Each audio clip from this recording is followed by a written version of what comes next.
All right. God bless everybody. God bless. Sorry it took a little bit longer than expected. I was in the process of doing some recordings. I thought I was going to be able to make the 2 o'clock time frame, but apparently not. So my apologies. But today I'm going to give you what I promised you over the weekend: the Brandon Tatum review of the Candace Owens and Andrew Wilson debate. Also, before we get this one started, I will do the Ruslan review as well. Now the Ruslan one is in 2 parts because he had to break away and do some other engagements that he had. But I will tell you this because I saw all of the Ruslan one and I saw part of this one. It's like night and day in the terms of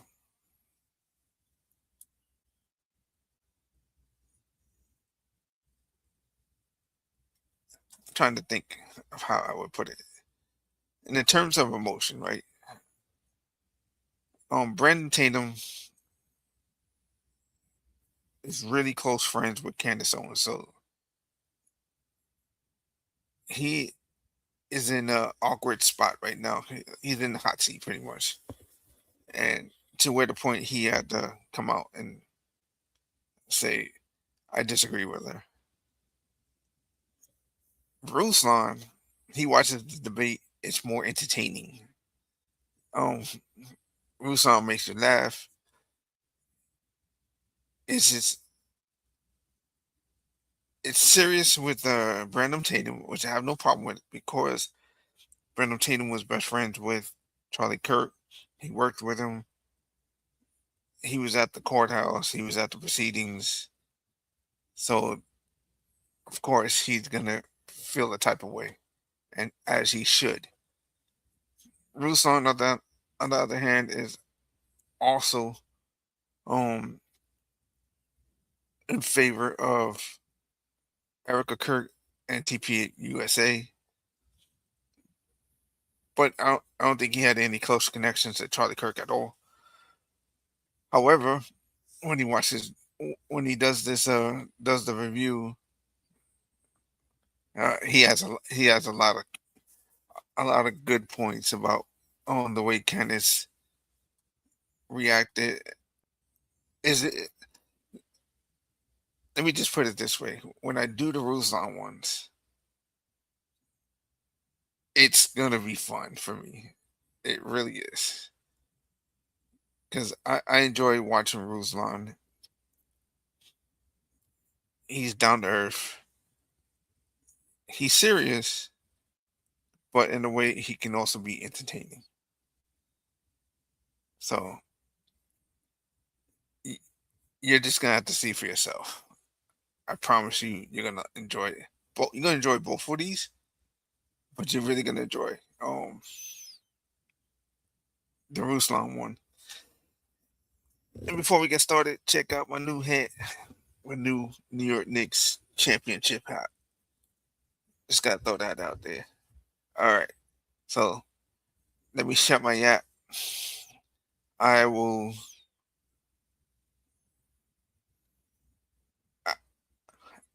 I will do some commentary. I will do some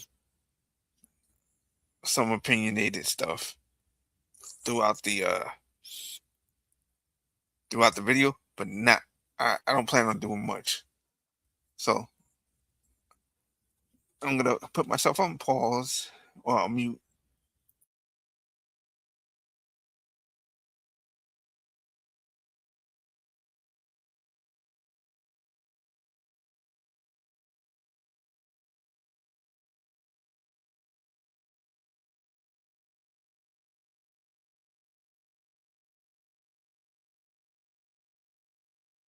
Okay, so we're officially live. Candace, Andrew, good to sit down here with you, talking to you guys about the conversation that I think started with you being on Joe Rogan when you said, hey, I'm offering $300,000. And for the audience watching this, you have to know when you see this final product, there's a lot of stuff that happens behind closed doors. There was still communication till midnight, even some of the stuff this morning. It's like you're trying to sell a company.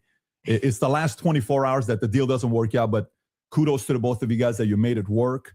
The topic of discussion today, how this got prompted is, Andrew, you said there's overwhelming evidence that Tyler Robinson shot and killed Charlie Kirk. And Candace, your position was he's a patsy. Tyler Robinson is a patsy. So, of course, we'll talk about a lot of different things, but that's kind of how the whole thing got started. For the audience watching, I think this is truly for three different people. Number one is anybody out there that loves Charlie, respects Charlie, his legacy, what he did. We have a lot of love and admiration for what he did. He changed the lives of many people, young men, young women. You worked with him for many years. You guys were friends. You've said a lot of good things about Charlie, respectful towards him. You guys may have disagreed on some things, but you had a lot of respect for him.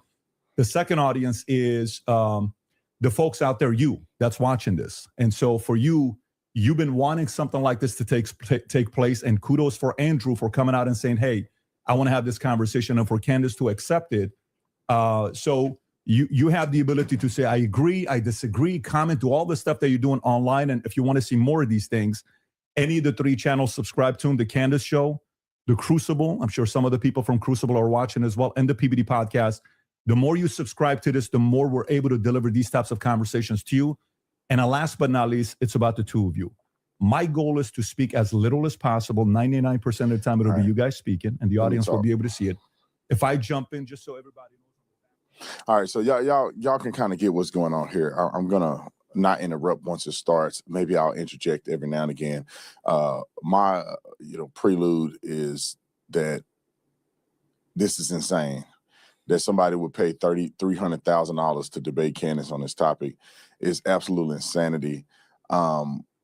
My prediction of this is that at the end of it, whoever like Candace is going to like Candace and believe her whatever she say. Whoever like Andrew is going to believe Andrew whatever he says. And I honestly feel like that Candace is not dumb, even though I think that she's wrong about this topic. She's going to filibuster and come up with every angle that I think Andrew may not be prepared for. But we shall see. All right, on that part, he's actually absolutely correct. However, I wouldn't pay $300,000 either to do a debate. But from my understandings and from what I've read, she will only do the debate if she was paid that amount. So that's not confirmed, but that's what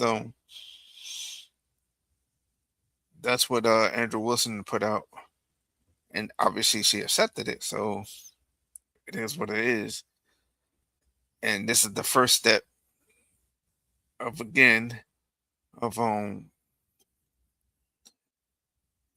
Brandon Tatum saying that he disagrees with his friend. Uh, it's going to get interesting.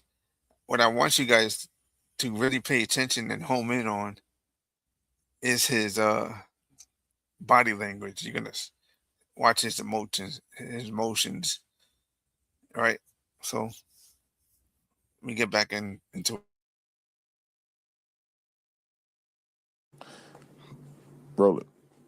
Charlie Kirk, opening statements, opening comments. Sure. And what I mean by overwhelming is I just find it very convincing. I think that's what most people mean when they say overwhelming evidence. So I have a brief opening statement. On September 10th, 2025, Charlie Kirk was murdered. Many of you already know a lot about the events which occurred after Kirk's death. You remember the ghoulish laughter, celebrations, and madness we saw from leftists all over, from TikTok invasions, debates, posts on social media, destruction of memorials, and things like this. Within weeks of Kirk's death, a cottage industry began to form, peddling various alternative theories on how he died. What special interest may have killed him, what nations were involved, and was our own government one of them? Because this was the first nationwide traumatic event in Gen Z's lifetime, the demand for answers was severe and palpable. The leading theory from the conspiracy verse is that Israel worked with the United States government to murder Charlie Kirk. Within a day or two of Kirk's death, Ian Carroll claimed that Israel killed Charlie Kirk, and the conspiracy caught on like wildfire. This theory was built on one misleading piece of evidence, that in his final days, on or around September 8th, Charlie sent a text message reading, "Jewish donors play into all the stereotypes. I cannot and will not be bullied like this, leaving me no choice but to leave the pro-Israel cause." This was sent in the context of a platforming dispute regarding Tucker Carlson. From this scintilla of misleading information, it was speculated that Israel killed Charlie Kirk because he would have successfully opposed the Iranian war. Now, that's a fun theory, and who doesn't like a good, fun conspiracy theory? I like them. But there is no evidence that Israel actually killed Charlie Kirk. And if Candace has some, I'd like her to actually show it to me. I'm open to suggestions, but to date, there hasn't been any. There is, however, tons of evidence that a leftist killed Charlie Kirk, just as Charlie feared they would. I believe Charlie Kirk, and I have the receipts.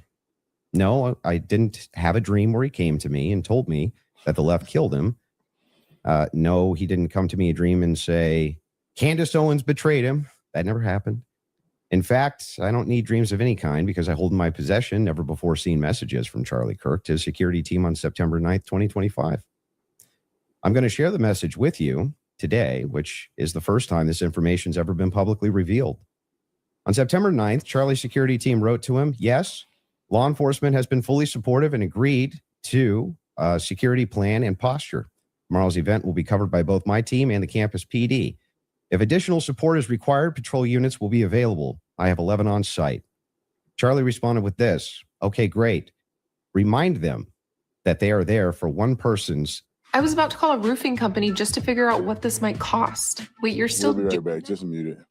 I guess when you watch somebody else's channel, they're going to have these advertisements pop up. We'll just mute them and then we'll come back as soon as it's done.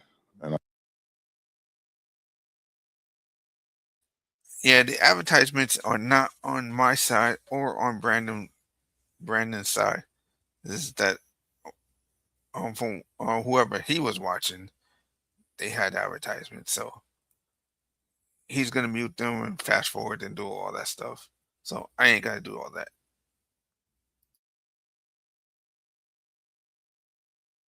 I think it's ready. Go. That he was worried the left was going to try to kill him. Now, we'll discuss this more later on in the debate, and maybe I have more never before seen evidence that exposes just how wrong and, in my opinion, idiotic many of these conspiracy theories have been. But that's what happens when you rely on what's called the evidence of the gaps. In other words, they don't have evidence. They seem to just make up evidence. And what did they make up? Well, in my opinion, kind of whatever lined the pockets. And I think it's ghoulish to profit off of the death of a good man. But we came here today to debate, and so let's get to it. The debate topic today is, one, my belief that there's overwhelming evidence that Tyler Robinson killed Charlie Kirk, and two, Candace's belief that there's overwhelming evidence that Tyler Robinson was a patsy and didn't kill Charlie Kirk. In sum, the audience is going to decide who has more evidence supporting their theory. My theory is that the state is correct that Tyler Robinson is the killer, at least based on evidence so far, and Candace's theory that Tyler Robinson is not the killer and he's a patsy set up by the feds. To be clear, this is not a question of reasonable doubt. If it was reasonable doubt, and that's all it was, and that's all Candace was proffering, I wouldn't even be here having the debate with her. It's fair to have doubts, as a trial has yet to occur, and the state hasn't even begun to try to prove their case beyond a reasonable doubt. But Candace makes a more forceful claim. She claims that there's more evidence that Tyler is not guilty of murder and was set up as a patsy than there is for the state's case. And I just think that that's absurd. And she will not be able to demonstrate that in any way. In fact, she has almost no real evidence at all of her theory, whereas my theory is supported by compelling witness testimony, physical evidence, multiple confessions, all of which are independently compelling, but which are even more convincing as each piece of evidence corroborates the others. You'll notice the term overwhelming was included in both theories. This is because Candace demanded I defend my use of that term, which I think is fair, in describing the evidence against Tyler Robinson. She, on the other hand, only wanted to defend her theory as merely viable. That is, until I showed her clips in which she said she believed the evidence of her theory, that Tyler Robinson's a patsy, was supported by overwhelming evidence. Only then did she agree to defend that position. Regardless, we're both defending the claim that there's overwhelming evidence on our side, so it's worth defining that term. When I say the evidence against Robinson's overwhelming, all I'm saying is that I mean that as of right now, I find it very convincing. I see almost no evidence at all, only speculation on verified claims and suggestions of things that could merely be hypothetically possible. Dreams, vibes, feelings, things like this. Almost done, by the way. I have no problem defending the state's case and welcome Candace bringing up any challenges she would like. But if I'm honest, the reason I was willing to pay the $300,000 for this debate was to finally have a chance for someone to demand Candace be held accountable for the unbelievable theories and claims she's been making. Candace's investigation is indistinguishable from a leftist operation. She couldn't be doing more damage to the right if she were trying. She uses her considerable platform to relentlessly attack one of the most influential conservative outreach organizations for young people, and she's making a mockery of the online right-wing commentary class. She's harming Republicans in an election year by dividing them. She's attacking the very organization Charlie spent his life building, and she's attacking the people he loved, including his wife. And it cost me $300,000, but today I hope that she finally answers for some of that. Thank you, Andrew. Candace? Did you get it out of your system? I did. Okay, great. Well, I'm not going to waste time with the preamble because I think I just want to get to the substance of the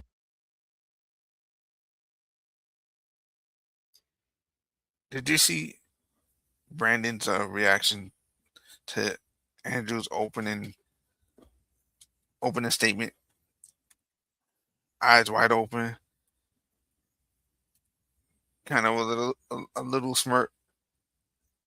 That's an indication that he believes he's on the side of Andrew Wilson. So you could just tell by the body language off the bat how this is going to go for him.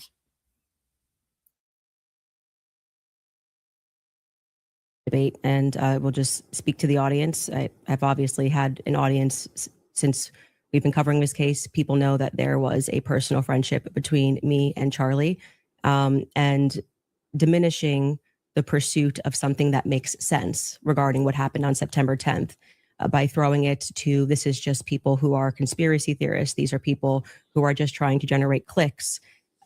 I don't think that people should be satisfied by that. I want people to remember that it's important to think. We've been lied to by the government a great many times over, just the last couple of years, if you just think of the things that we've learned about our government.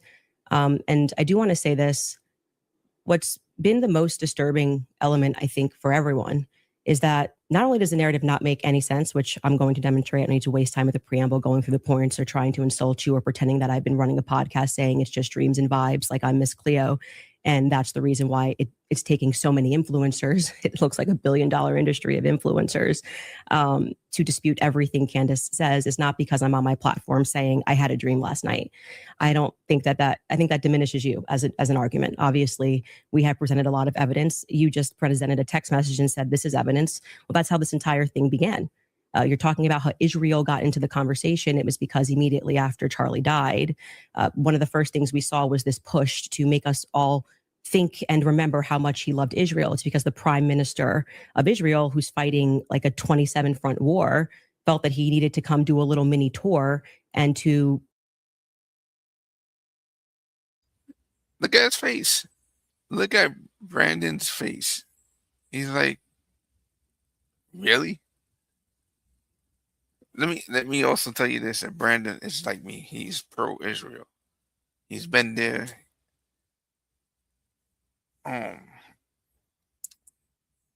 Yeah. You can just look at his face, yo. Let's keep going.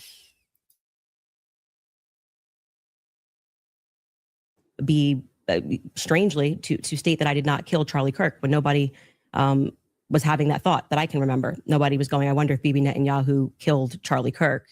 And then we had a round of influencers who lied and said Charlie was not changing on Israel, that he wasn't having any disagreements regarding that topic, that the day he died, he just loved Israel so much. And I demonstrated via a text message, which you just mentioned, and you're now contextualizing and pretending it was just about Tucker Carlson, which is not true. It was a part of a broader shift that Charlie was having over the last, I would say, actually on your show, it began since October 7th, which is when I began asking myself more questions about Israel as well. And so, yeah, when all of these things happen in the immediate aftermath, and then I drop a text message after everyone is denying that, Tucker Carlson then comes out and confirms the conversations that he had with Charlie. Megyn Kelly then comes out and confirms the private conversations that she had with Charlie. People then begin to ask a reasonable question, which is, why are we lying about this? If they were forthcoming with that and they had said, hey, yeah, Charlie was starting to ask questions. I think after October 7th, it's reasonable that people are starting to re-examine our relationship with Israel. We wouldn't be here today. But it has been lie after lie after lie, debunk after debunk after debunk. Yes, I did share that I had a dream that Charlie. See the emotions? You see his emotions? He's automatically mentally calling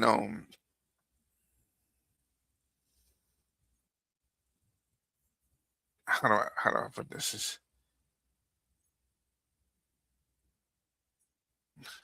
He's calling it hypocrisy, but the other words I want to use, but I just won't. You just look at his face.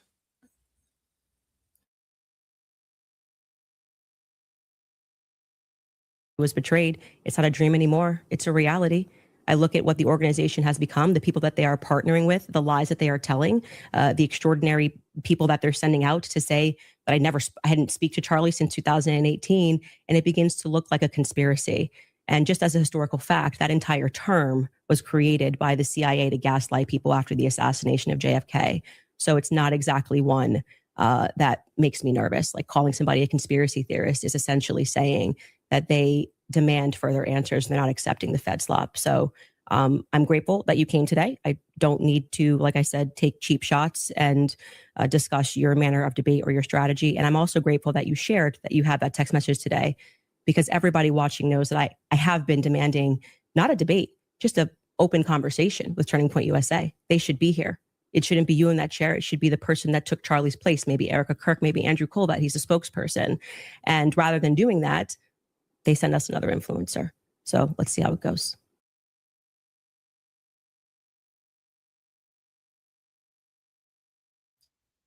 Look at his face, yo. Look at his face. Boy.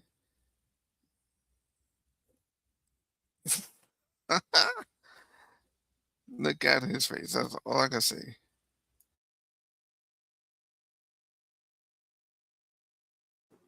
Just out of curiosity, are you between 0 to 100? What is the likelihood that you think Tyler Robinson shot Charlie Kirk and killed him? Based on the evidence right now, I don't know. I'd say 75, 85%. Candace? 0%. 0%. I'm at 0. So with what we've seen in terms of the evidence, I'm at 0%. So not only, you know,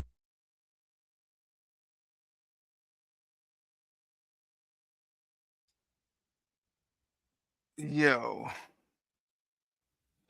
He is hot right now. The man, when he heard that, boy,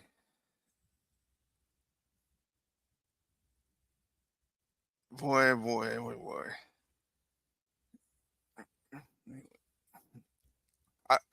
Yeah, I should go back and just push that one back just a little bit so that everybody can see this one more time. Of debate or your strategy. And I'm also grateful that you shared that you had that text message today, because everybody watching knows that I have been demanding not a debate, just a open conversation with Turning Point USA. They should be here. It shouldn't be you in that chair. It should be the person that took Charlie's place, maybe Erica Kirk, maybe Andrew Colbert. He's a spokesperson. And rather than doing that, they send us another influencer. So let's see how it goes. just out of curiosity, are you between 0 to 100? What is the likelihood that you think Tyler Robinson shot Charlie Kirk and killed him? Based on the evidence right now, I don't know. I'd say 75, 85%. Candace? 0%. 0%. I'm at 0. So with what we've seen in terms of the evidence. Man, his blood just skyrocketed. It gets fun. It gets fun. Let me tell you. I'm at 0%. So not only, you know, that maybe somebody was behind him as a patsy influencing him. You're not even saying that he didn't even shoot Charlie Kirk. Right. I would, if you said, was he involved that day? As Right. I have consistently said on my platform, I would say, yes, he was. I don't know what role he played, but as the shooter, 0%. Do you have any evidence for it? For what? My percentage? The fact that he didn't shoot and kill Charlie Kirk. Yes, which I'm hoping we're going to get to all of the evidence that he feels that he has. I mean, I'm not even convinced that Charlie was shot from the rooftop on Losi that day, based on the evidence that has been. Do you think? I say this again. Brandon and her are friends. Well, at least until now. And you see his reaction. Don't worry, he's gonna speak. He gonna let loose. But his temperature is rising right now, 100%. I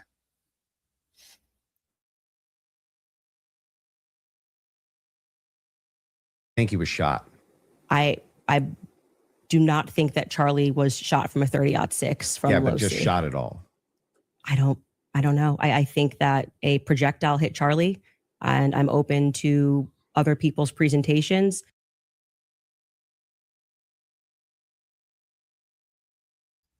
Boy, man, I hope my friend HSS sees this, or even Mahler, and because look,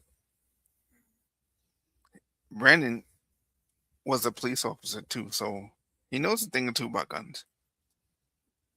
I'm not saying that he thinks it's a 30-06, but based on her answers, yeah, there's a crack in that friendship right now. There is definitely a crack in that friendship.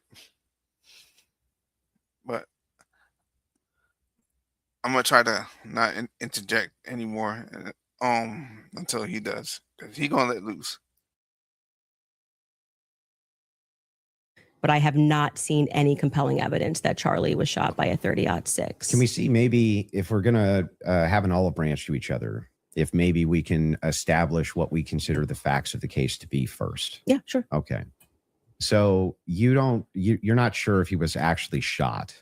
You're open to alternative theories. He was definitely hit with a projectile of some description. If we're talking about was he shot from a gun, a 30-06, I would say definitively no. Okay. It defies common sense to think that he had a Superman neck. And even if he did have a Superman neck, which has been demonstrated, I think actually recently a YouTuber actually set up Spalhalla steel cages and shot it and it went through. So under no circumstance will I. So at least not a 30-06. Definitively not. A 30-06 from low sea, 150 feet. No. But you're not necessarily closing off the avenue that he could have been shot at all? With maybe a smaller caliber? Okay.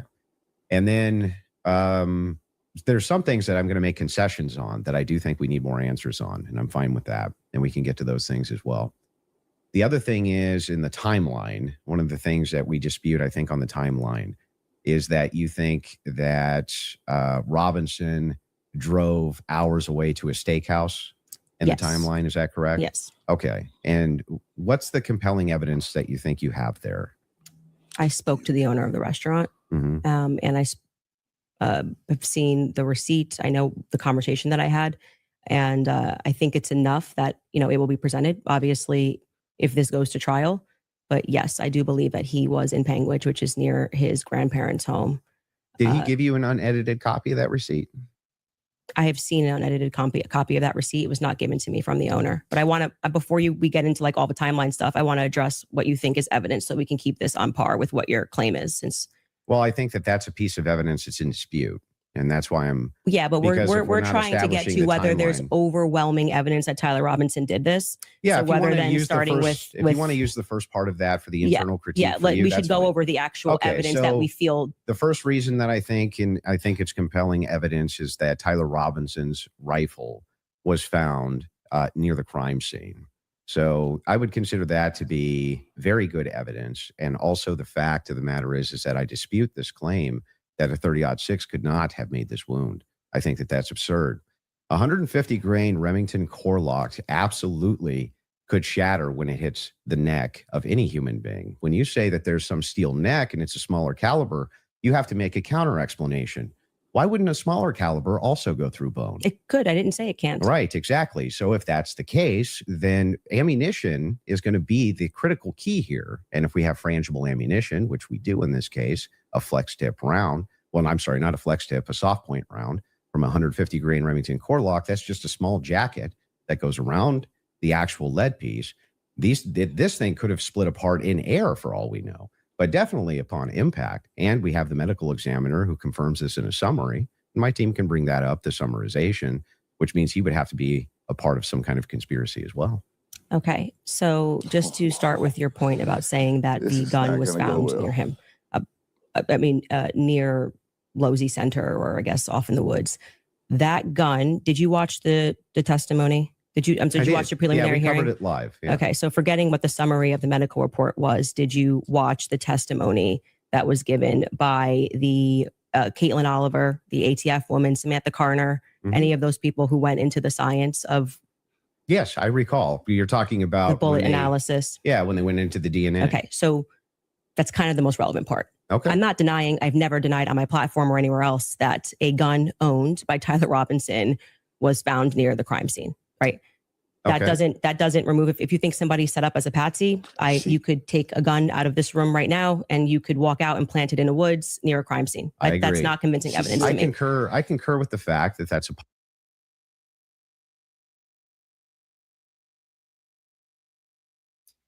You can feel it. He about to crash out soon. He he is gonna crash out real soon.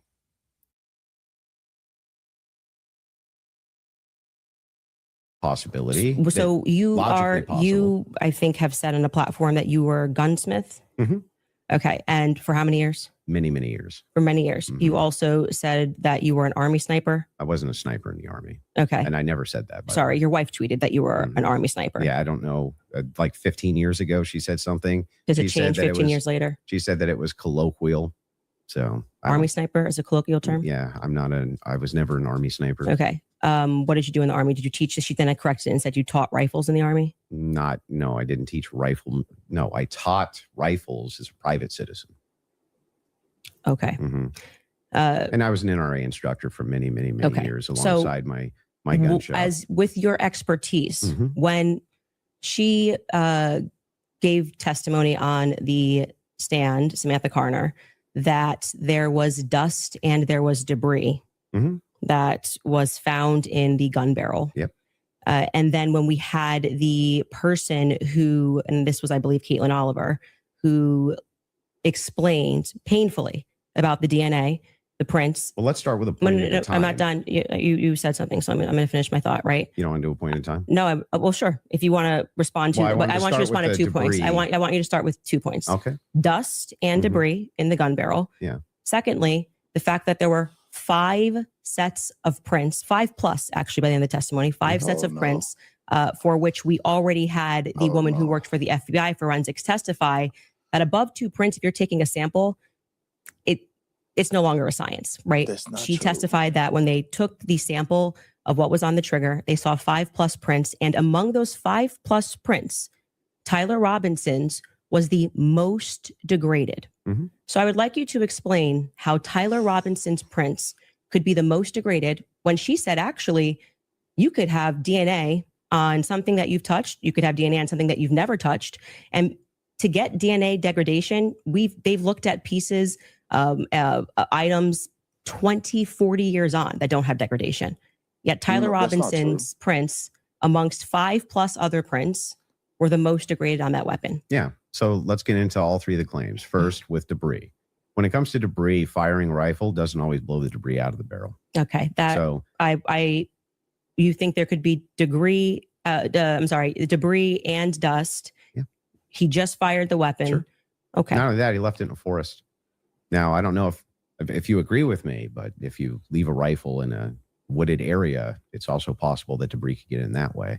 But I'm not even sure that that's what the case is. I think it's far more likely that you fired the shot, it just didn't blow all the debris out, and it often doesn't. You'll find this if you take Grandpappy's dirty rifle and it's all dusty inside the bore and you go fire it, you'll often look down the bore and there's still dust. Okay. Happens all the time. Okay. And the prints? Yeah, so the prints, we don't know all of the details on just yet. We do. It was excruciatingly long testimony on the prints. We don't, because they haven't gone to trial, so we don't know on the print front. But Tyler Robinson's DNA was on there. You made the claim that Lance Twiggs' DNA was on there, and it was not. Well, when she gave the testimony, no, hold on. First, let's go to your first point, because that's wrong. We can get a fact check on that. What do you mean we don't know until it goes to trial about the degraded prints? She testified, and this is the person who took the prints. Yes, but the problem is that inside of this particular testimony, you agree with me that there's going to be much more of the DNA analysis in the trial, right? But you also would agree that her fact is not going to change, that among the prints, his was the most degraded. So I'm asking you to address that. How could that be possible? Let's give it, let's just grant this for a second as a possibility that his fingerprints were degraded. It's not a possibility. It's a fact. The person who took it. I'm just granting it for the sake of argument. You should grant it because it's a fact that she presented. So now it's granted. So what? What do you mean, so what? Yeah, so what? What does that prove? It proves that if his prints were the most degraded amongst 5 of them, you're going to have to explain how that's possible if he's the one that recently fired the weapon. Not really. Yeah. So wait a second. You're saying that it's an impossibility that if his fingerprints are the most degraded. I'm telling you to explain it. You're the gunsmith. Well, so wait a second. How would a gunsmith give an analysis on fingerprints or DNA? Do you think that over the last 75 years, over 10,000? The only way we could get around the ads if we had the premium account. That's all it is. All right. You said, so what? So say, I don't know. I actually don't have an explanation for that, prove, Candace. Though, is my question. Well, I think that what it would prove is that it is a more viable theory that people who had stronger prints on the gun may have used it more recently. Did they say who else had fingerprints on the gun? They named Matt Robinson explicitly. Okay. And this was a part of the testimony where she was speaking about how they got samples of elimination samples from the home of Amber Robinson, Matt Robinson, and Lance Twiggs. Those were the three names they named. So are you saying that Twiggs? Would you like me to finish my statement? I just want to make sure I'm clarifying. I'm trying to finish the answer, but it can't be clarified until the answer comes out of my mouth. Okay. So go ahead. This was a portion of her testimony where she was explaining how they got elimination samples from the home. And she named Matt Robinson, Amber Robinson, and Lance Twiggs as the elimination samples that she was using. And so she explicitly said, some of them, so we can assume 2 out of the 3, were their prints were found on the gun. She explicitly named Matt Robinson as someone who had prints on the gun, and then said there were 5 people that they had taken that sample from. And again, what's also relevant here is the earlier testimony, which came from the FBI forensics analyst, I believe it was on day 2, where she said that when you're using those mixtures and those samples and you get up to 5+, it's really hard to make any sort of a determination. So both of those things are relevant. If you can't explain why his prints are the most degraded and you're saying he is the shooter, it's not really a so what. It's an open-ended question that people have a right to.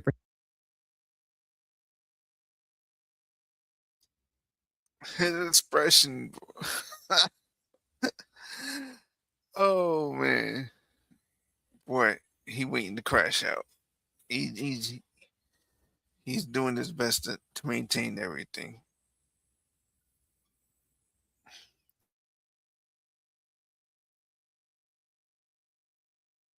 Pursue. It's not a conspiracy. Pause. It's actually proof I got to of say my. this.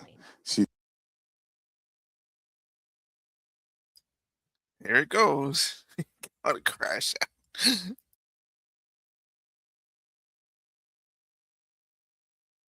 it was determined that his was 1 trillionth times more likely it was his prints over anybody else. Degradation could come through him brushing his finger over the trigger, him wiping the trigger, anything like that. Degradation does not mean that he wasn't the most prominent player. It doesn't actually give you any evidence in your corner for Tyler Robinson being a patsy. Okay, hang on. I didn't cut you off, right? You would need to actually explain how this would demonstrate Tyler Robinson. This is tied into Robinson being a patsy. Are you claiming that these fingerprints were Lance Twiggs or that he had any DNA there? I'm saying that it could be Matt Robinson. It could be Amber Robinson. That sort of information is going to come out during the trial. How would that tie into the idea that he's a patsy? Yes, because if his is the most degraded prints and the information that I shared on my platform is true, that this gun was given to Tyler Robinson as an heirloom. I had conversation with members of the Robinson family, Twiggs family, both of them. You know, like I said, we're not just dreaming. And if we're having those conversations and they told me that gun was only given to Tyler Robinson because it was a family heirloom. Okay, so it was his grandfather's gun or great-grandfather's gun. Okay. I don't remember the difference. I don't remember which one it was. And so he got it because he's the firstborn. So, but he's not much of a shooter, is what I was told. And so he has this because he inherited it, essentially. So if I get something from my grandpa and I put it up on the shelf and I own this, you could see that could be. How do we get to the patsy part? You don't let me ever get to the end of the sentence. So how could we get to the patsy part Okay, if I can't get to the end of the sentence? Patiently till we get to so that could be a reasonable explanation as to why there was dust in the barrel, because he doesn't often shoot this weapon and he is indeed a fisher. And it could also be a reasonable explanation for why we have Matt Robinson's prints on this. Obviously, Lance Twiggs, even if he has prints on things, they live together. That doesn't really mean anything. But that could demonstrate that somebody took his weapon and put it somewhere. His prints are the most degraded. Somebody else's prints, there's more presence of somebody else's prints. And that could demonstrate that somebody is taking items from his house and putting it into various places. But it also could demonstrate nothing. So the problem that you have here is that this is pure conjecture. No, this is not evidence that Tyler Robinson is a patsy. It's only evidence that you have conjectured up that, if it's the case that these are the more degraded prints, then therefore that means must be patsy because dad's fingerprints on gun. I didn't say must be describe patsy. how this actually links in to Robinson being a patsy. Okay, I just described that for you, so I can explain it to you, but I can't understand it for you, so I'm going to move on from that. But to just go back to your point about this is not evidence, you can't make that claim because the entire basis for why you think that there's evidence for Tyler Robinson being the person that took the shot is based off of a hearing under Utah 1102 rules, meaning that they are doing the exact same thing that I am doing. This is the state. You said you're here to represent the state. Well, did you watch the preliminary hearing? I didn't say I was here to represent the state. The state's position you think is strong and convincing. What I'm here to do is represent my own opinion. You which said is in that your opening statement, based on the evidence presented so far by the state. The state has presented evidence under Utah's 1102 rule. But this doesn't demonstrate any patsy behavior. That's very important because that rule is hearsay. So you can't say at the same time, Candace, you're not allowed to. And what that means under the Utah rule, which I'm sure you know, because I'm sure you watched the preliminary hearing and yourself understand what that means, is that the entire hearing was hearsay. It means none of that information that was presented is going to be allowed. The majority of it, the overwhelming majority of it is not going to be allowed at the trial. They're allowed to present when it's just a probative hearing. I don't think all the evidence that was put in was hearsay. Okay, you didn't watch Just this pause. case. But not only don't mute it. Pause it. Just real quick, and we'll play it. But I want to clarify this real quick. 1102 allows for a probable cause hearing. That means that this is not a trial beyond a reasonable doubt. They just have to prove probable cause. And so when a probable cause hearing, if it's a qualified person that is giving hearsay, then it's fair to determine probable cause, which will lead you to a actual trial. Roll the clip. Crazy we that you can don't call know for this. a fact check if Yes, all the evidence we need was more than a put fact in. check. This was every single day. The team in the back is Utah actually rule saying 1102. They want to go there. So they said there's a medical examiner's explanation of the shooting that's in the back. Rob, if you want to pull it up, and then Candace, if anybody from your team wants to pull something up, no problem as well. But they're requesting it. If you guys got it, pull it up so we can show it. And in the interim, is that it? Yeah. So I'll read this. Just what are we looking at, just so we know? Yeah. So this says the bullet, or at least part of it, sequentially perforated the interior left of Mr. Kirk's neck, strap muscles of the left side of the neck. This is a summary, by the way. Left common cartoid on the left internal external jugular veins. The bullet also obliterated the left side C27 vertebrae, transacted the cervical spinal cord. Medical examiner observed a significant portion of Kirk's cervical spinal cord was traumatically absent. Mr. Kirk suffered from other severe injuries, including bilateral, apical, and posterior intercausal hemorrhages, pulmonary, apical hemorrhages, multiple disruptions to the thyroid, et cetera, et cetera. So the summary of the examination is that he was shot. Okay. That was what they were pulling that up for. Okay. And I'm not disputing that he could have been hit with a projectile. We're not disputing that. So I don't know why this was brought up as a fact check. Could you bring up 1102 Utah rule? Because this is an unbelievable point that you're making by saying that I am not allowed to infer off of evidence. You can infer. I'm trying to follow the inference. But your entire reason, like you asserted that you believe there's overwhelming evidence on the basis of what we saw in the preliminary hearing. The entire preliminary hearing was hearsay. Yeah, I'm fine with your inference. But no, you just literally said I couldn't do that. Yes, I can. No, I didn't. I'm just saying from your inference, how do we get to Patsy? This is how you got to Shooter. The Tyler Robinson did it the same way that you got to Tyler Robinson. From that. Yes, you did. You again, this is something important. So we should pull up a fact check about what the 1102 Utah and under their constitution, for the sake of a preliminary hearing, they do not have to have hard evidence. They don't have to put people on the trial. They don't have to. But no, that's why the entire hearing was basically hearsay. Officer Bagley was not saying, all of it, like I said. The overwhelming majority. Again, dispute. Outside of the one that you don't want to give. Please don't cut me off. Though. Outside of that is what's in dispute. It means that your entire brand of saying you don't have evidence falls apart when the entire preliminary hearing is based off of hearsay. In fact, Lance's testimony before they had about an hour debate, actually, maybe it was more than an hour debate before he sat, and they said, this is not going to be allowed. You wouldn't even be allowed to do this. We'd be able to cross-examine him. The questions that they're asking Lance are all leading. And what did he say? Well, I'm the magistrate under Utah Constitution, 1102. It is my job to allow all of this so we can see if the state has enough here that we can then move to a trial, which will then, they would not allow this stuff. They would say we get to cross-examine Lance. Lance just can't willy-nilly say, I'm not disputing. But the entire substance of your argument is that people can't infer off of evidence. No, that's what you're saying to me. When you say Pause. Candace, Here, you I'll can't give you talk the about the degrade. I'm gonna play it, but just real quick. When you talk about 1102, you talk about hearsay. What you see in the trial is someone who's an expert who's reading a document from an expert. But in trial, the expert has to be present so they can be cross-examined. In 1102, in a pre-hearing, you allow for an expert to be qualified as an expert, and then they look over and say, is this a document from the medical examiner? They qualify the medical examiner's document, and they say, can you read what the medical examiner determined? That's what 1102 is. In a trial, the medical examiner have to come and give testimony and be cross-examined. You don't need that in pretrial. Roll the clip. Prints, which is a fact. Yeah, I'm not saying and then infer off of that. Didn't say that. Tyler could have been a patsy. You're just literally making stuff up. So here's what the position is. I'm asking this. I'm saying that let's pull that up. Let's pull that up. I am doing exactly what the state did. I am looking at a piece of evidence and I am saying. But you're not showing me how you get there. Can you describe to the audience what Rule 1102 so this, just so everybody who's watching this at home understands what I'm saying, even if he doesn't. What Andrew is arguing is that I don't have the right to extrapolate from a fact like making it up. Just purely making it up. I'm asking based on Andrew. Based on can your I show my evidence? You just showed yours. Reliable hearsay. You'll get a chance. Reliable hearsay in criminal preliminary examinations. The entire preliminary hearing that you just saw was on the basis of reliable hearsay. And what that means essentially is the people who are making the statements can just say, Patrick told me that he did this on Monday. Patrick's not here. And that is, they can allow that into the hearing. That's just because it's just meant to be probative. And so it's the state saying, here's what we have inferred. So you are allowed to take a piece of evidence and then you are allowed to infer off of that evidence. Okay. Case in point, that's a demonstration that's a demonstration of what I just did.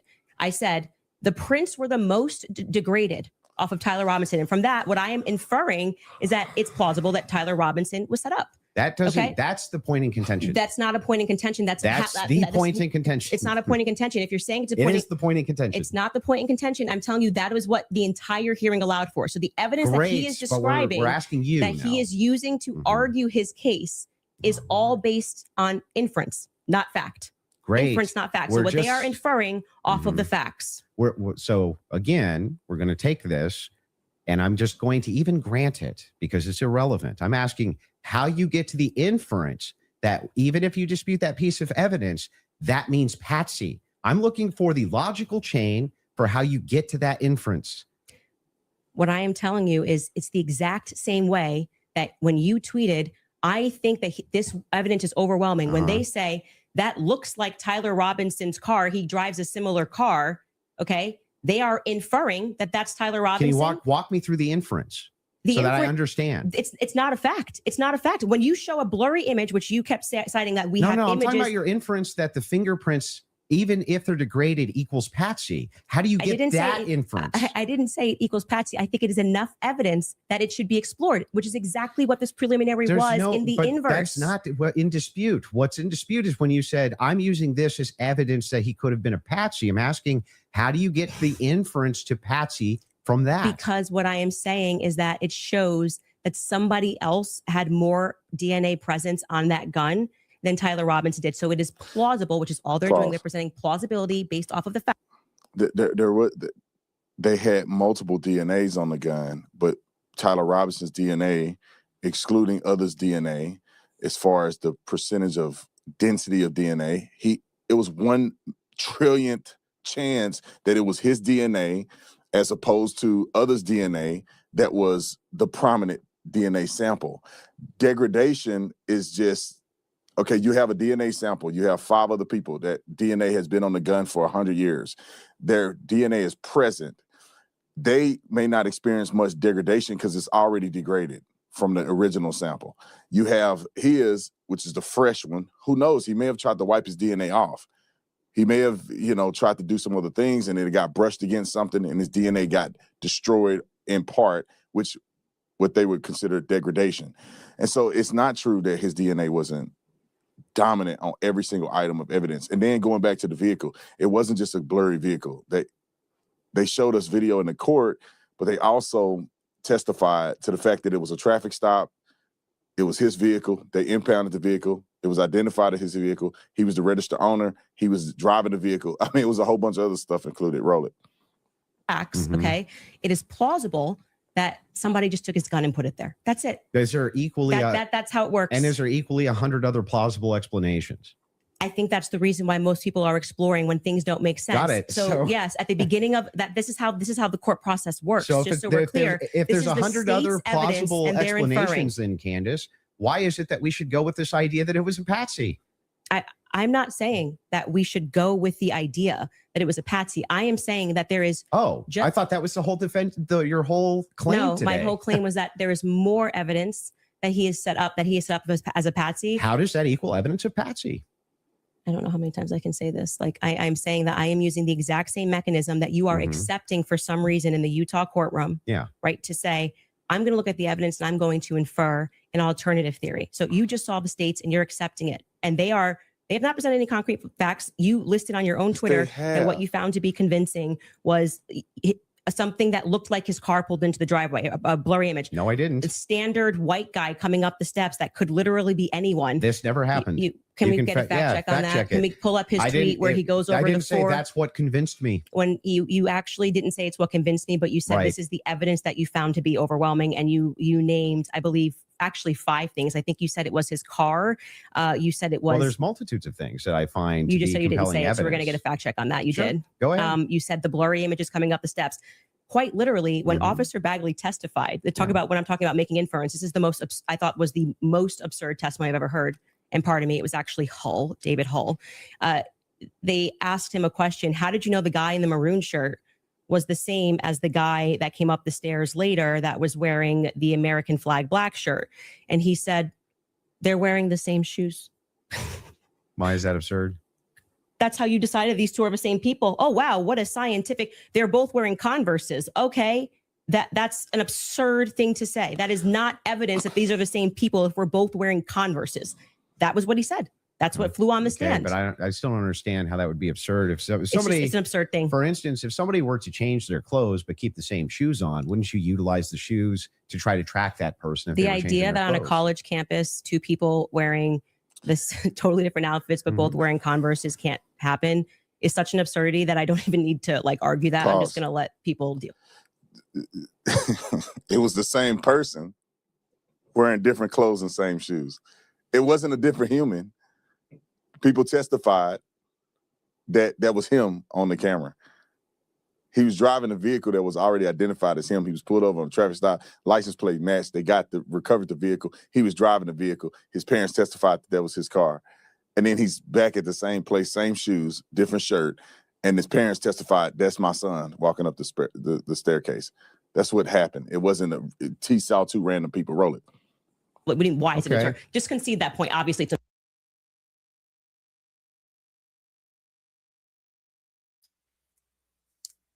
think he got to that point where he's correcting her now because he couldn't take it anymore. But there's more coming. Just hang in there.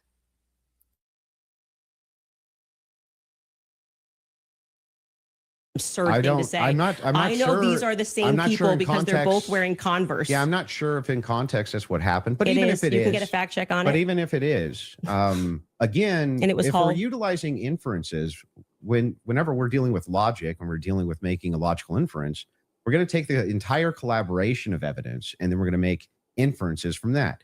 You would do that with any type of logical proposition. Otherwise, you could never have a true or false claim. But you just told me I couldn't. So when that never happened. You're just making stuff up.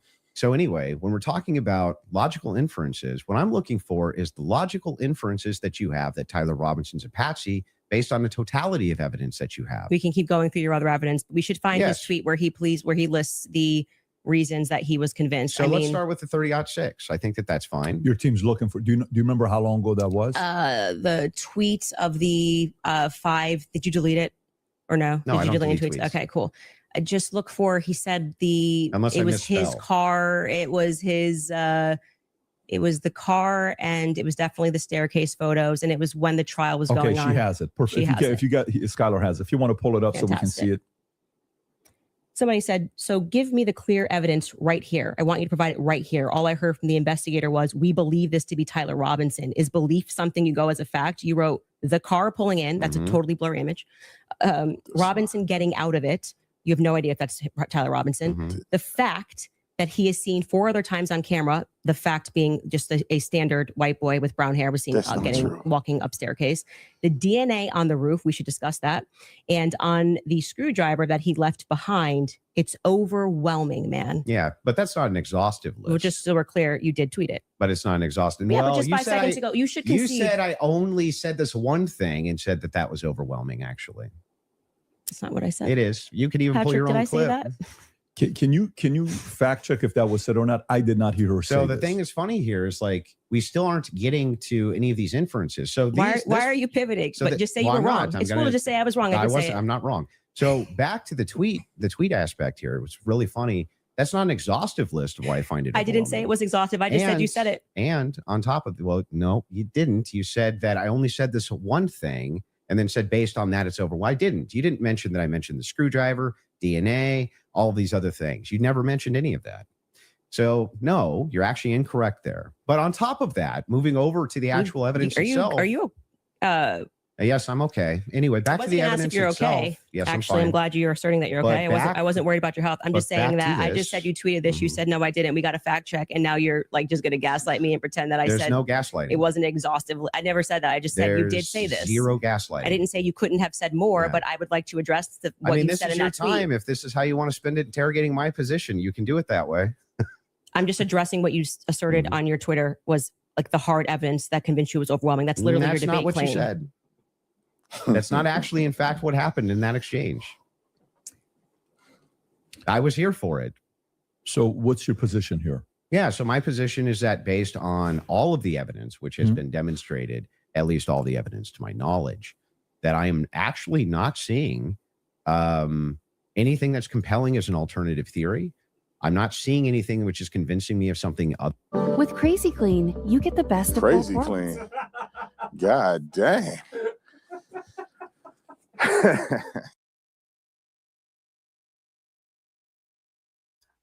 Now that was hilarious. Crazy clean.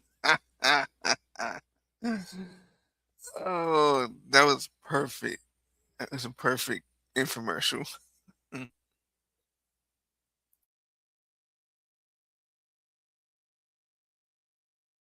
Go. So just going back to what you did actually tweet, is it fair for me to ask questions about that? Is that the only tweet you're going to ask me about? Well, we're addressing your claim that the evidence is overwhelming, and this is a tweet where you listed what you felt was overwhelming. I think that's fair, but not right? I feel like that's fair, but not exhaustive. Just so you know, I never said it was exhaustive. Go ahead. Though you said I did. Sure, whatever you want. But yeah, so going back to that, all of that, as you say to me, well, Candace, why are you addressing and making inferences off of the testimony? No, I never asked you why. You're making inferences. I asked you how, with the inference you made, you got to the conclusion. Okay. So I would like to know how you got to the conclusion. And I'm just going to throw it right back at you because for some reason you permit yourself to do it. And that's what I'm demonstrating is that you permit yourself to do it. And then you say, when I do it, it's a conspiracy, right? No. How are you able to infer off of blurry staircase images that is Tyler Robinson? Yeah. So in that particular case, what you do is you take that evidence, you combine it with other evidence. So it's not just that Tyler Robinson is seen in the staircase. Why are you calling him Tyler Robinson in the staircase? That's what I want to get to. Yeah, because, I mean, we'll just use this. If you don't agree that that's Tyler Robinson, then you would just have to humor me. I think it is, so I'm using the name. But why do you think it is? Because you make everybody, you call them conspiracy theorists. That's literally what I'm trying to explain to you. Okay. So if you're asking for my inference, why I think it's Tyler Robinson is because Tyler Robinson said in his text messages, you'll be able to see me on security footage at the campus. Said it in his own messages. On top of that, twigs, yes, you can pull them up if you want to fact check that. He did say. Yeah, I would. I'm sorry. I actually think I really did miss that. I'm not saying you're wrong. I don't remember him saying you're going to see me in. I'm paraphrasing, but it was that up? Yeah, I think that's by the not way, right. Twigs himself said that he had some in the staircase. That he had some maybe a tiny bit of doubt, but it sure looked like Tyler Robinson inside of this various surveillance footage that he saw. So Lance. Sorry. Hang on. So there's multiple reasons why it is that I believe that that's Tyler Robinson, not just because of blurry footage. Did you have a dream? Just kidding. No, it's because I combined multitudes of evidences. Okay. So let's address those multitude of evidences. The first one we're working on a fact check on because I do not ever remember him tweeting. That's me in the or texting. He didn't tweet it. texting that's me in the staircase. I think that I didn't say that. I said I literally didn't. What I said is that he texted over, "You'll be able to see me in footage at UVU." And I'm paraphrasing, but that's what he said. Yeah. Could we get a fact check on that? The second thing you said was Lance's testimony, and actually what Lance says is, I'm not 100%. I agree. But in terms of what he wears, again, pointing out the absurdity, he wears Converses. He wears sneakers. If his boyfriend is not 100%, I'd like to understand why Andrew Wilson is overwhelmed by it. That's what I'm trying to get to. 100%. And lastly, I would like to remind you that Lance's statement would not be permitted. This was a huge part of the preliminary hearing, that they were leading. All the questions that were asked of him were leading, so they would be struck down at the actual trial. And also, I would like to remind you that he got use immunity for that. Use immunity. I understand. Which means that happens, by the way, all the time in these cases. And I'm wondering why it particularly happened for Lance in this testimony. And I would also like to point out that something that's remarkable about this, again, leaning to my perspective, that Lance has a lot more, which I have said many times, Lance has a lot more involvement than the feds are letting us know. I think more is going to come out because they interviewed him on September 11th. And then for whatever reason, just ahead of what was supposed to be slated as the preliminary hearing, which was initially supposed to be in May, they bring him back to do this interview, which in my opinion should have never been allowed. And I actually agree with the defense that it's a violation of his constitutional rights not to allow them to have cross-examined him. But I understand Utah. Time out. God, Jesus. First and foremost, they brought him back to do an interview, and he agreed to do an interview in lieu of testimony in trial. So Lance would have been called as a witness, but he agreed with the defense that they will do an 1102 interview that he signed that said, I would sit down and do this interview with you virtually in lieu of having to testify in court, and that was acceptable. It wasn't that they just brought him in randomly and did that. He agreed to do the interview that way because they had already interviewed him. According to the evidence that they got in the trial. It's very hard to watch this. I'm trying to let you guys watch it, but like it's so much that it's been said that it's been incorrect when it comes to the trial. I haven't really heard much of what Andrew said that I think is incorrect. I think that Candace is saying a lot of things that I don't believe she actually understand the trial or was watching the trial. A preliminary hearing is called a probable cause hearing. That's a part of the law. This is why Tyler Robinson haven't made a stance yet on whether he's guilty or not. They haven't made a pleading because you have to wait to the probable cause hearing. Most people would, because if they can't prove probable cause, you don't need to plea anyway. You're going to get off. But it's a preliminary hearing, 1102. The Utah Constitution allows for people to give hearsay, which is qualified hearsay. And the hearsay isn't just somebody going, I think somebody said this to me. You have to verify that person is legitimized. Then you have to verify what the person we're quoting is legitimized, meaning that this person was at the case. This person was the person who did the autopsy. This person was an investigator. This person was the chief of police. You have to verify the person that's sitting on the stand and the person that they're quoting. And therefore you can give that in trial in the pretrial hearing. Roll the clip. 1102, do what you do. It's all hearsay. But to allow it in that way for him to just be able to also have use immunity, knowing that he's not going to get in trouble. He could literally get up there and lie about anything and he's not going to get in trouble because the use immunity was given to him in April, I believe. April 28th is when they gave that testimony to the defense. I think they shot it in like April 20th of 2026. That is not compelling to me for somebody who has use immunity to give a testimony and to say, I'm not really sure, but definitely like he wears jeans and stuff. That's not what he said. He did. Actually, you can get a fact check on that. Yeah, that's Skyler, I think he said much more than that. So a couple things we have. We have Rule 801, Tyler's messages, that says it's not hearsay. But first, go to what Candace is asking about. Skyler, I think you have it. You just texted me if you want to pull it up. You said you have the text. If we can put that up on the screen. Thank you.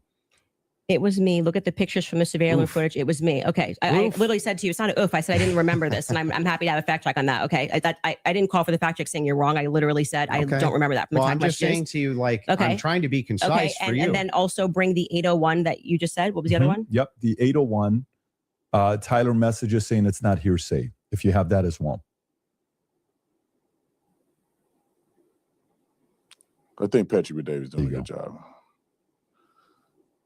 What are we saying is not hearsay? I thought Statements you said that are the not messages. hearsay. A statement that meets the following conditions is not hearsay. It was hearsay. They said it in the trial. Hang on. No, she's understanding the trial. Is consistent with the declarant's testimony and the declarant denies having made the statement or has forgotten, or is consistent with the declarant's testimony and is offered to rebut the express implied charge that the declarant recently fabricated or acted in recent improper influence or motive in testifying. So then wouldn't that mean that a bunch of this wasn't hearsay? So the issue with his I just want to make sure. Yeah. Would that mean that a bunch of this wasn't hearsay? So the opposing party, which down the line, like I said, they talked about this for about an hour and a half, and they discussed how if Lance was in court and he was giving his first party, giving his testimony as the opposing party, whatever, all of this would be fine. They had an issue with how the questions were being asked and that they were not allowed to cross-examine him. Mm-hmm. So that is why his video testimony would not be accepted in the main trial. And what I said to you is this entire preliminary hearing is under Utah's 1102. So they are allowed to just use hearsay. And no, so the you didn't judge, say when that. he You said most of it was hearsay, actually. Yeah, the overwhelming majority. Well, I mean, I'm leaning now into my opinion that some scientific aspects, which they kept asserting, like the federal rule 403 or 402, some of those parts were quite scientific. Sounds like you're backtracking quite a bit.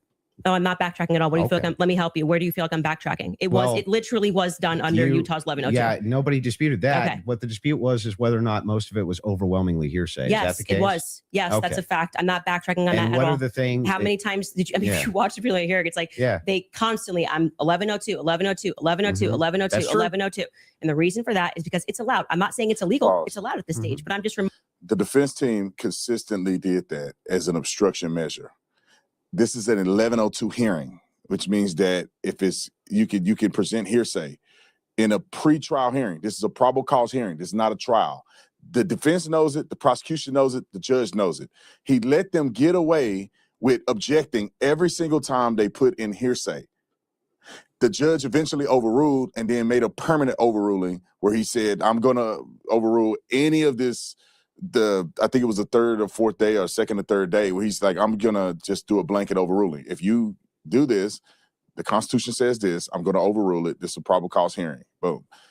It wasn't that the defense had a legitimate claim because all of this evidence went into evidence. Even Lance Twiggs' testimony was admitted in as evidence. It was allowed in by the judge because it was not hearsay. This is not the trial for them to argue this. They did it anyway to obstruct, but the judge allowed it in.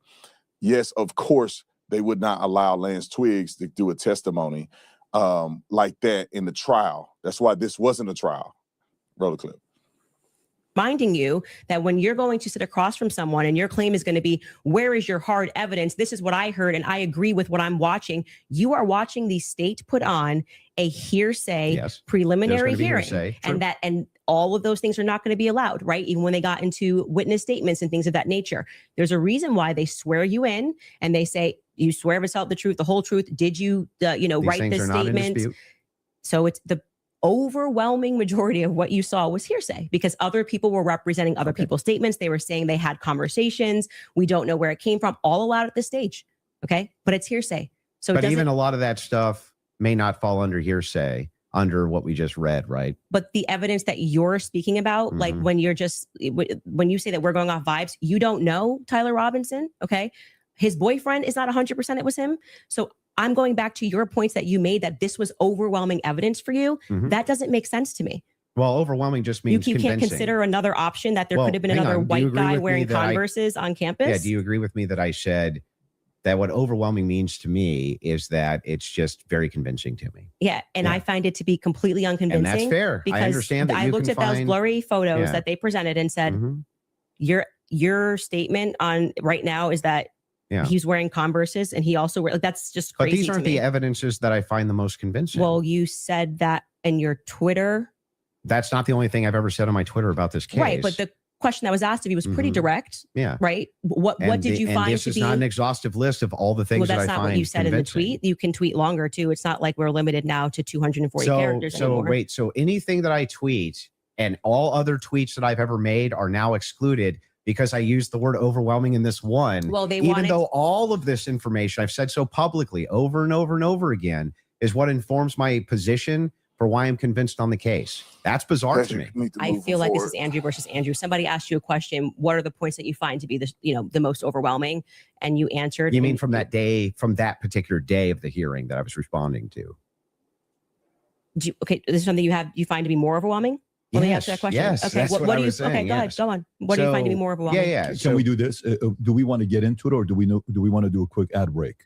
Are you guys good to keep going, or I'm fine to keep going, but we can also. Would you like to take a quick break? Doesn't matter to me either if way. we're going into a different topic, that may be another 30 minutes, 40 minutes. I don't want to stop you guys in the middle of it. Let's end it on what you find to be more overwhelming.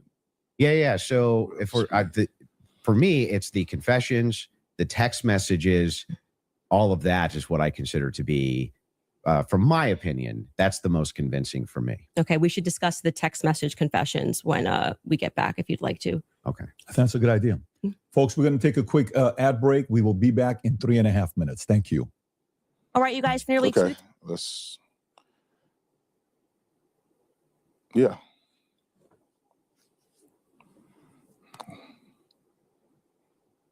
So we're going to fast forward past the ad break. Just to catch back up to where we were. I mean, obviously you watch it on my channel. If you don't want me to stop or pause, you can go watch it on their channel. But the reason that I'm watching it is because I want to give a little bit of context. Right now, I don't think neither one of them are really pressing the arguments like I would like them to do and get to the meat and potatoes. That's why these debates and stuff are always frivolous, because they never, people get to arguing and they forget what they're supposed to be talking about.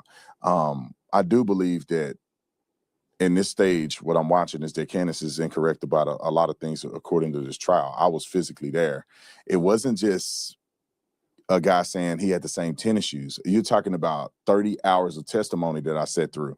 It was a whole bunch of other stuff. It was a whole bunch of other people coming to the stand. It was confessions, and it was a lot, man. And it's shocking to me that people think somehow that Tyler Robinson didn't do it, or they feel like they're compelled overwhelmingly that he did do it. I mean, we'll pop it back up when they start up again. But he confessed to it. The DNA was overwhelming. They just questioned. They tried to create a little bit of doubt. So they go, well, there was 5 other people. And then the lady goes, well, he was 1 trillion percent more, that it was, his DNA over other people's DNA on a screwdriver, on a gun, on a foregrip, his DNA wasn't just on the finger, on the trigger. It was on the foregrip, the handle, the optic, the barrel, the shell casings, all of the ammo. The same DNA that he had on the ammo in his gun was the DNA. His DNA was on ammo at the house, which matched the same ammo that was in the gun. He had a Dremel, I think it's called, where he etched. His DNA was on a Dremel. He got text message to Lance Twiggs saying he's going to etch things into bullets. I mean, my goodness, dude, I can't find a more compelling case. He's screwed. I mean, he's screwed.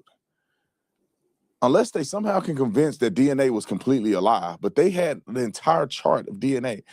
They ran down an entire qualification for these experts on how the lab is certified, how they double and triple check one another. It's people living in la la land if they think that the evidence that was presented is not overwhelming. Fantastic. Roll it. I think we're back. By the way, just an FYI for those of you that are watching The Crucible, there's 30,000 concurrent there watching. Support Andrew Wilson.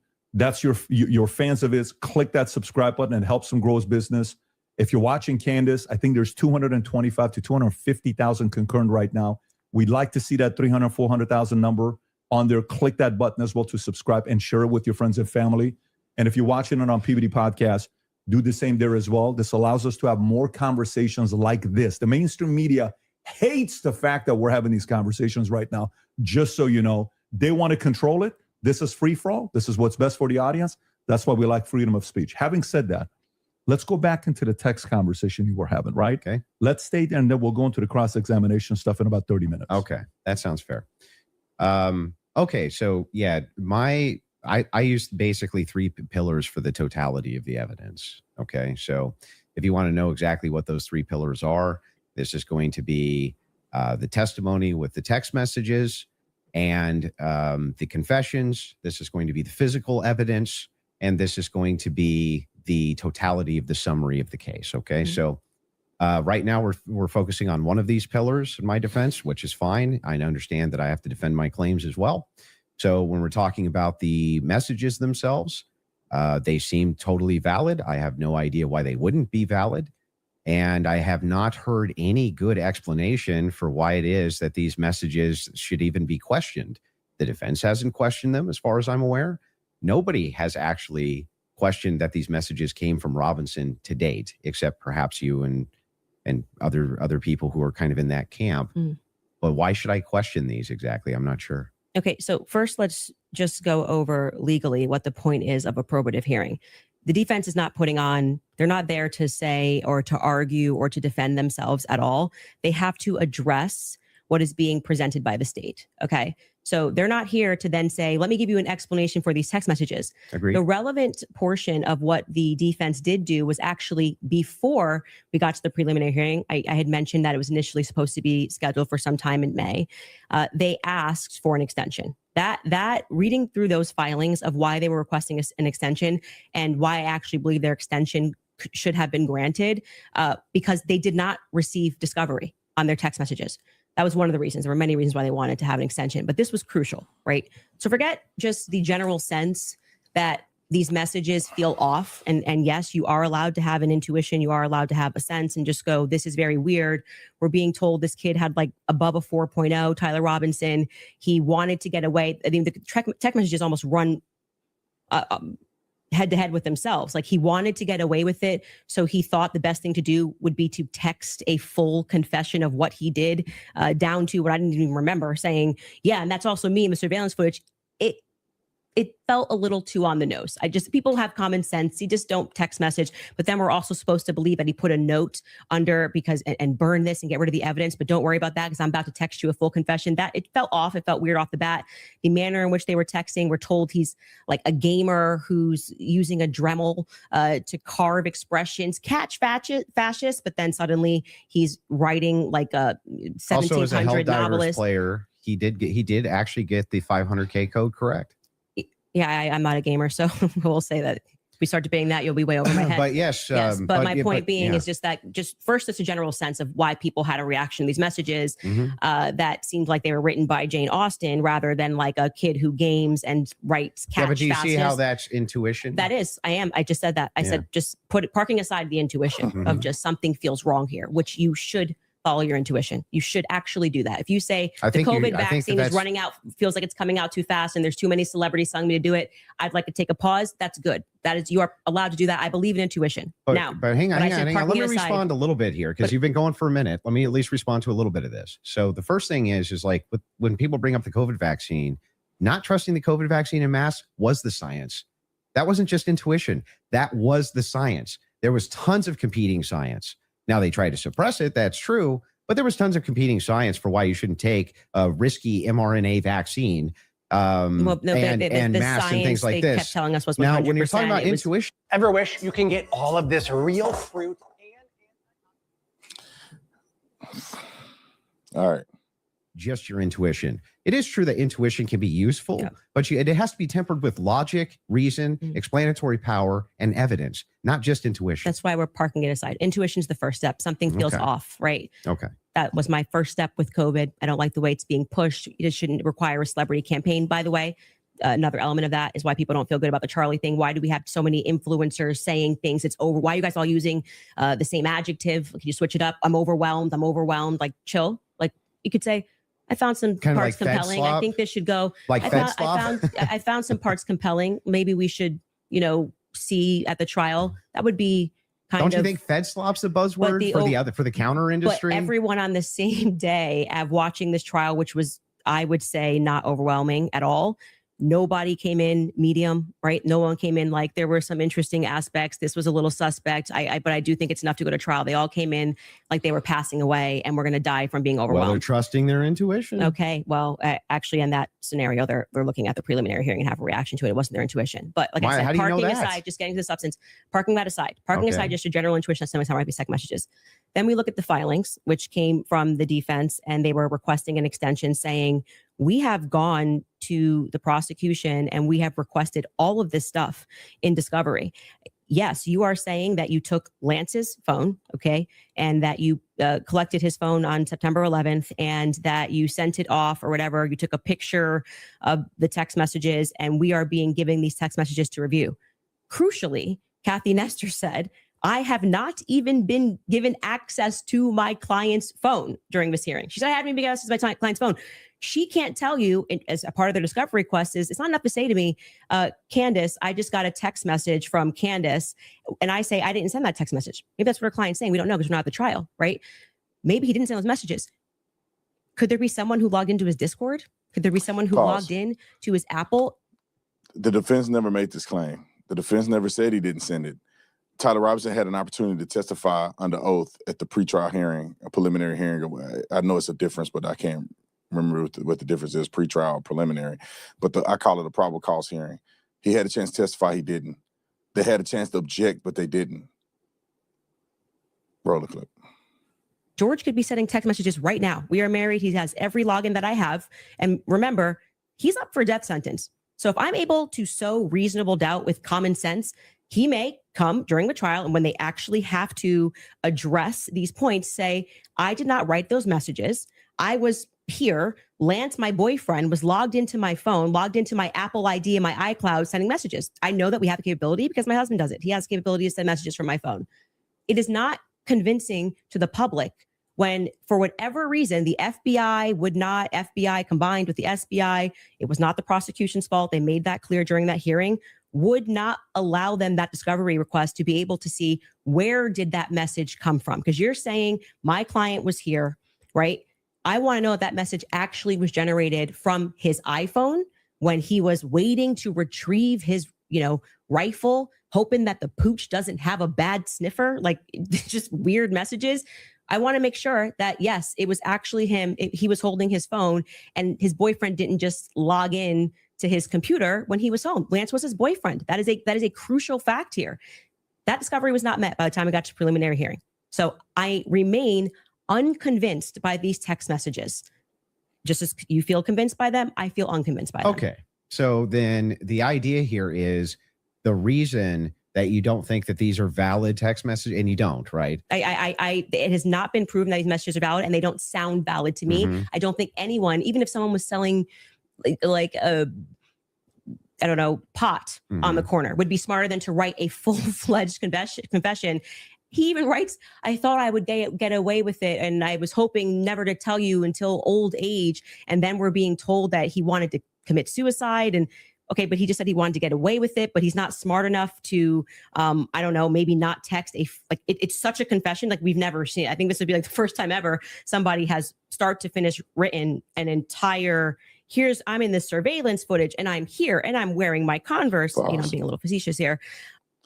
Well, you're dumb enough to kill somebody in broad daylight. So you're also dumb enough to write confessions and be emotional and ridiculous. So I think those two things can be comparable. Like killing somebody because you don't like what they say, climbing on the roof and shooting somebody in front of all of those people and jumping off the side of a building and throwing your gun in the bushes after no gloves, no nothing. You're an idiot. So you probably wrote idiotic stuff thinking you'll never get caught, because he wouldn't have got caught if he'd got the gun. They wouldn't have found the gun. It was a good chance that it would have been unlikely to get caught. And if his parents didn't turn him in, agree to turn him in, identify him on the surveillance, we still probably wouldn't know who did it. Or it would have been a long time before we caught him. Roll it.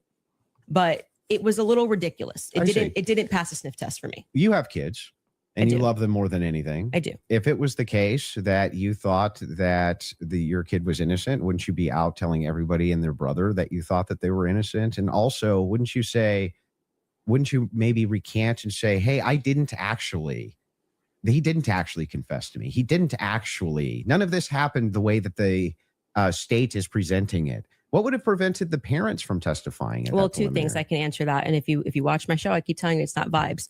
So right after the shooting happened, Lance Twiggs, the FBI put him into a safe house they paid for. They went to the parents as well, to Matt Robinson and Amber, basically said, your life's at risk. There could be somebody who jumps up and wants to avenge Charlie Kirk. And, we're going to watch you. And they went into a federal safe house. What happened next is that they started thinking that the feds were maybe gonna, maybe not as honest as they thought. And how do you know any of that? So you gotta watch the show, right? Yeah, no. How do you know that? I had a source within the Robinson family. You have a source, an anonymous source, of course. So there's no way for us to verify that what you're saying right now is actually even true. You find it to be reliable hearsay? No, I don't find it to be reliable at all. It's just a source. I'm just doing what the prosecution What you're doing is did. a cool story. It's not cool. Well, you must have hated watching the preliminary hearing. You're giving us a cool story. Wait, you're saying that according to your sources, that the reason that the parents haven't recanted any of this. Recanted what? They have no statement from the parents. Wait, I just want to make sure that if it was the case, it was being reported in mainstream media that your father came to you and said, hey, is this you? What's going on here? And then he and one of his buddies took you in where you turned yourself in. You wouldn't go out and be like, no, that's not what happened. That isn't what happened, though. You're just wrong on this. Okay. Maybe I'm paraphrasing. What am I wrong on? What is sorry, just so I'm clear, where is your evidence that the parents turned him in? Well, no. I didn't say that. You said it the mainstream media? I said with a sheriff friend. Yes. But the father did confront him. The father confronted what? Tyler Robinson. And where did you learn this? That the Tyler confronted him? That's part of the official documents. Our fact checkers can pull that up. But yes. But I'm saying, when you say official documents, do you mean you saw this on CNN or you saw this play out in the hearing? No, this was one of the things that I went through and fact check pre-debate. Are you talking about the charging documents? I think it could have been in the charging documents, but we can pull them up. No. And yes, are you disputing this? Do we have that on the back to pull it up? I can already tell you what you're talking about, the charging documents, because this is where we had to figure out where this story came from, because everyone was operating under the assumption that Matt Robinson turned him in until we got to the preliminary hearing. And we understood, like I said, even for that, when you are charging someone, you can use hearsay. It's all probative, right? Sure. Nothing.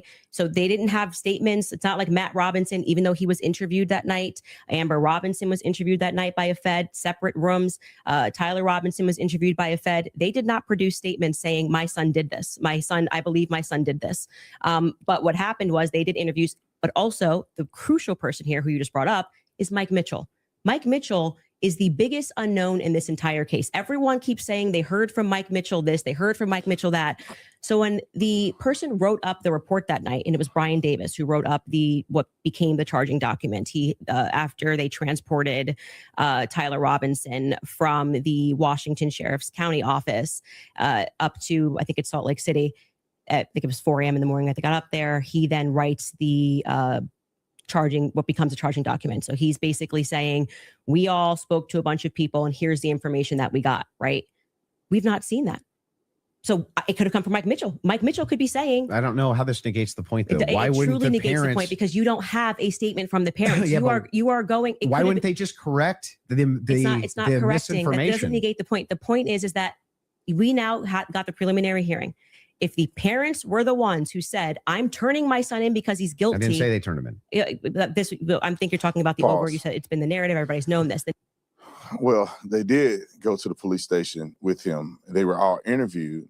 And it wasn't until after the interviews with the parents that they actually arrested Tyler Robinson. According to the arrest warrant or the arresting documents, the probable cause statement that they gave before when they first arrested him a long time ago, is that they said that the parents independently identified him on the surveillance camera as Tyler Robinson. So the parents did testify to the fact that that's him on camera independently of each other. And that after their testimony in Utah is when they actually arrested Tyler Robinson, because Tyler Robinson didn't give any incriminating evidence in his testimony.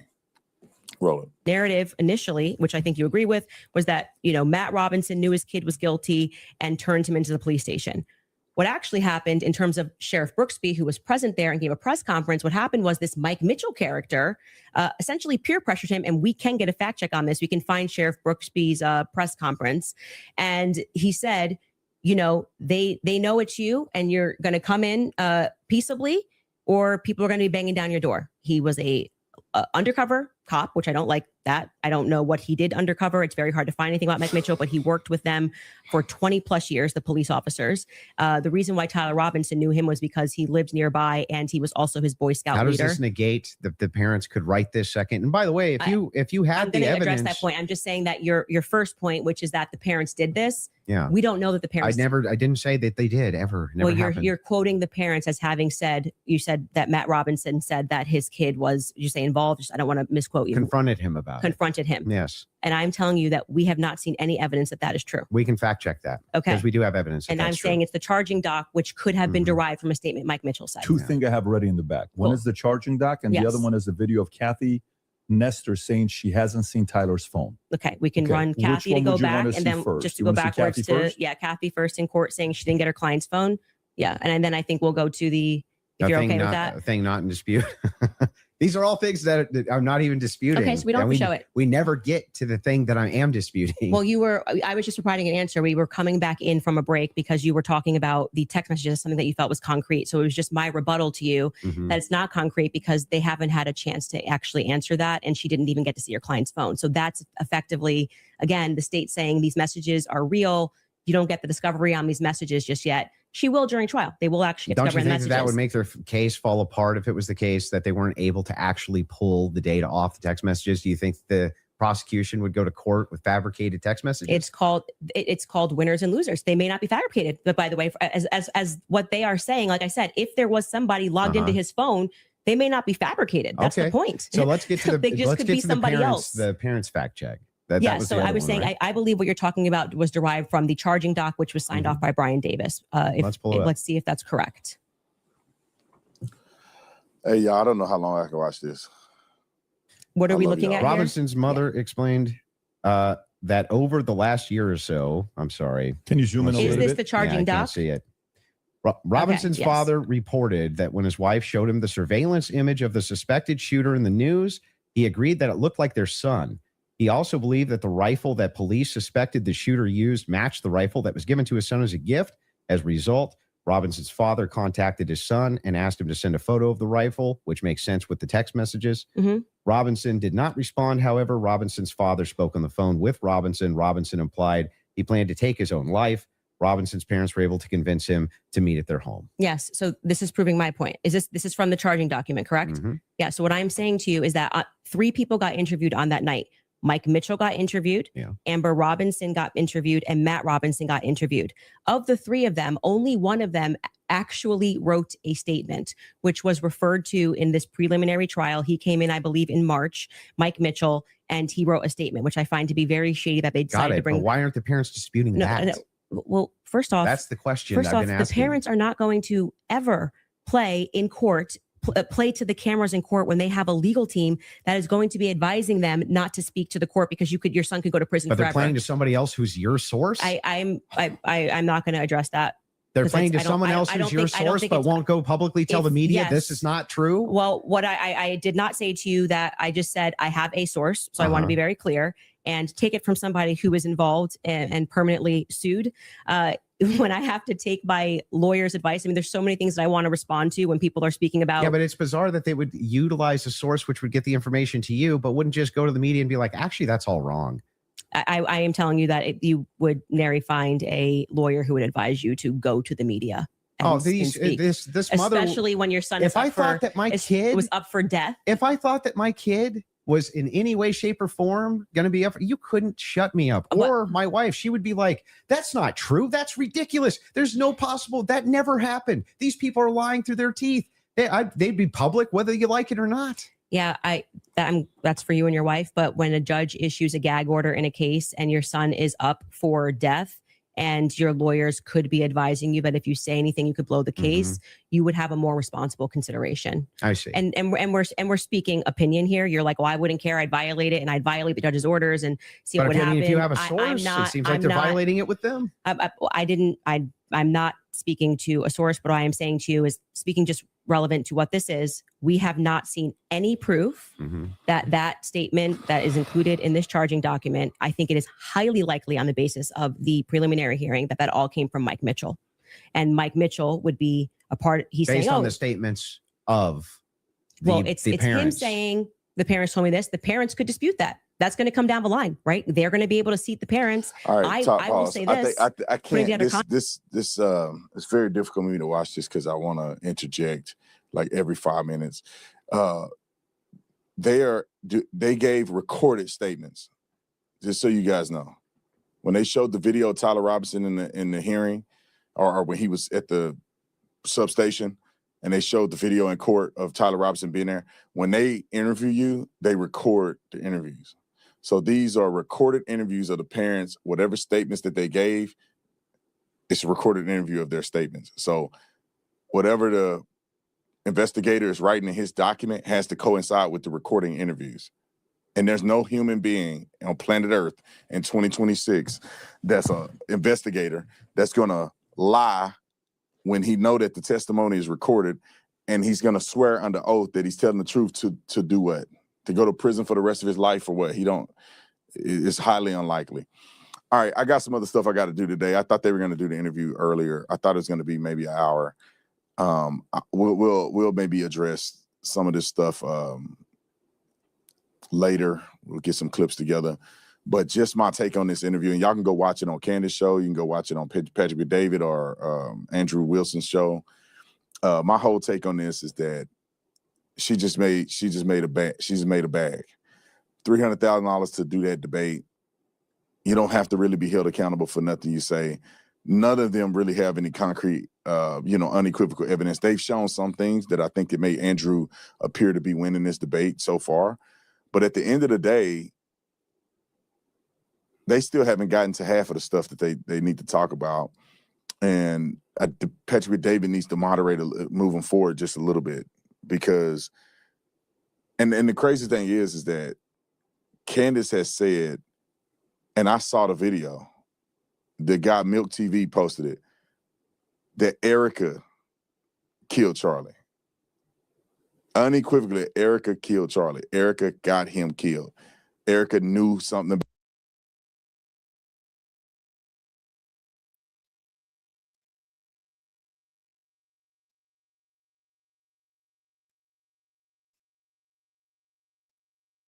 Well, they're a liar. There it is, people. Candace Owens is a liar.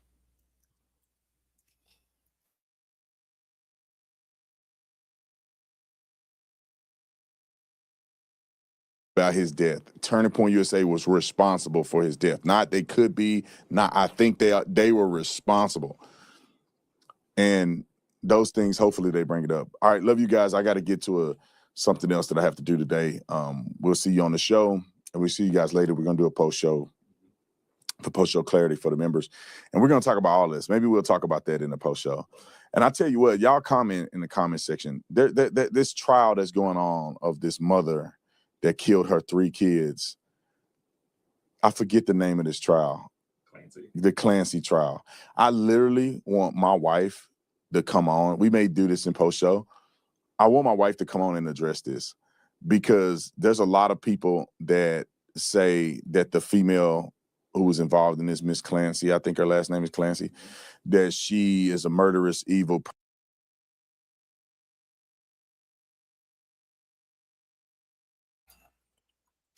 That is it. You heard it from him. He is not siding with Candace at all. Not even a little bit. What? Let's see. See on the, because Rules On is 2 parts. I may do part 1 tomorrow morning, and then part 2 might be they might be pre-recorded. I don't know how this is gonna work, but I'm gonna get it out. And it's gonna be a lot more fun than this one. All right, so that is it. Time for me to go lay my head down. God bless everybody. See y'all tomorrow.